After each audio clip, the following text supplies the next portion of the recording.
Hey, Phil, tell me some LA stories. You keep interrupting my sips of this much water and a few ice cubes. We call it judge's water. LA stories, oh my gosh. Los Angeles was quite a trip. This is what I'll tell you. When I first moved there, I didn't own many pairs of shorts. My buddy was like, you need to buy some shorts. I didn't know what shorts to buy, so I went to the skateboard shop and bought some shorts. The first place I moved to was Burbank. It was in the middle of nowhere. It's basically in the middle of a desert, under a highway, under the 5 freeway, and nothing was close. I had roommates that were friends of this other person in Stomp that I knew, who was their drummer for their band, and now I'm living with the guitar player and the guitar player singer of another friend's band, and I was in a band.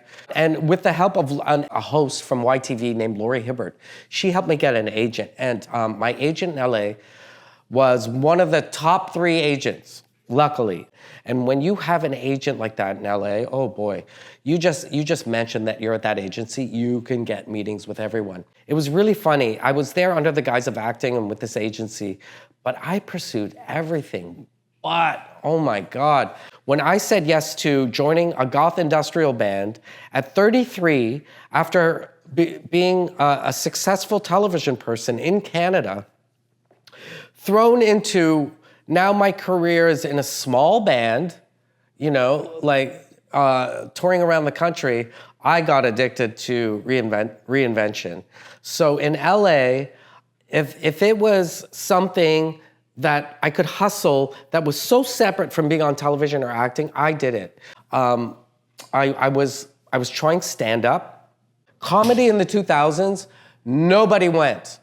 Okay, it wasn't something to try, but I wanted to try it. My first ever time doing stand-up was at the Comedy Store on Amateur Night, which is a Monday. And how that works there is you have to go on a Monday, put your name in a bucket. Now they're putting all kinds of people's names in the bucket. People show up. I think they were like half the people were homeless. People putting their names in buckets, just so that they have something to do and do the LA thing. So sometimes they wouldn't even pull your names, and then you had to go the next week to try and be on for the next week. So I finally got my name drawn. I did a Monday night. There were 12 people there. Mind you, if you talk to any comedians in this industry, they know about Comedy Store Mondays. It's hard now to even get that, and 12 people were there. Some guy put a bucket on his head and he had the microphone outside the bucket so you couldn't even hear him.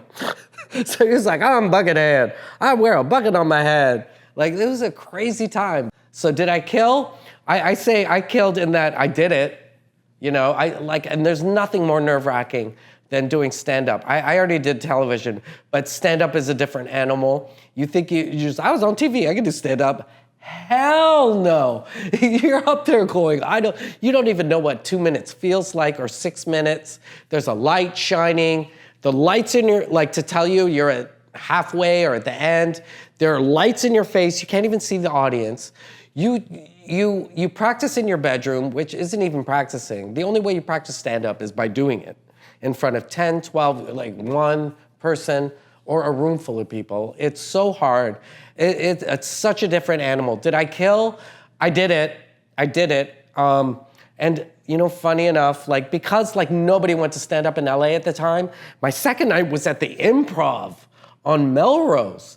And then another time I did it was, and this was probably the biggest stage I've ever done, was the Laugh Factory on a Sunday. It's called Chocolate Sundays.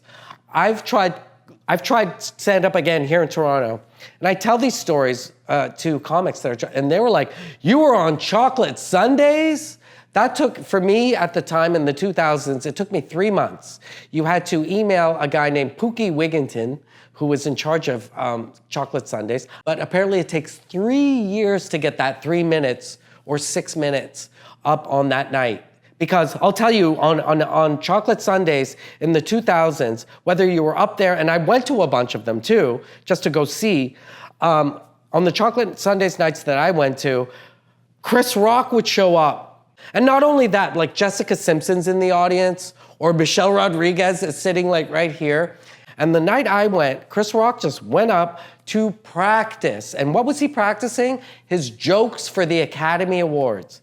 I remember he made jokes about Colin Farrell not being a real actor, stuff like that. And it was stuff that he actually did on the Academy Awards, which I saw a month later. But that night, a month before, he went up on Chocolate Sundays to try out his material, to practice. And this is the funny thing about my stand-up career. So it ended in LA with my 3 minutes or 6 minutes, I don't remember, of Chocolate Sundays. But the thing is, I was leaving the next day to go be part of a cast of a reality show for the W Network called Style Me with Rachel Hunter, which was about everybody trying to be a stylist. And the grand prize was $100,000, and you would style Rachel Hunter on the carpet for the People's Choice Awards. When I got back from being on that reality show, all of a sudden I was doing fashion stuff.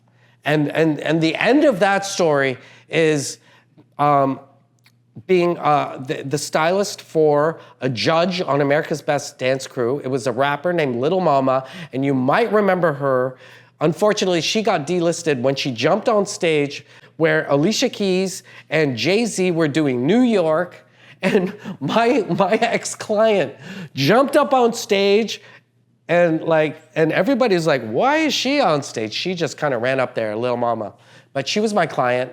I was going to crazy celebrity invited parties, like Christian Audijay's 50th birthday. That's a whole other story I'm gonna have to tell you. I went to the opening of Benji Madden's store on Melrose, or just off Melrose. He was married to Nicole Richie. I think they're still married. But his brother was dating Paris Hilton. I wasn't even invited to that party, and I somehow got in. That's a whole other story. But as soon as I walked in, I was a nobody, honestly. But as soon as I walked in, Ja Rule was there, and Christina Milian, and Paris Hilton was there, and Nicole Richie, and I got pictures and met them, got their phone numbers, because I was pushing my little fashion line of heavy metal jackets I was making on my own in the 2000s.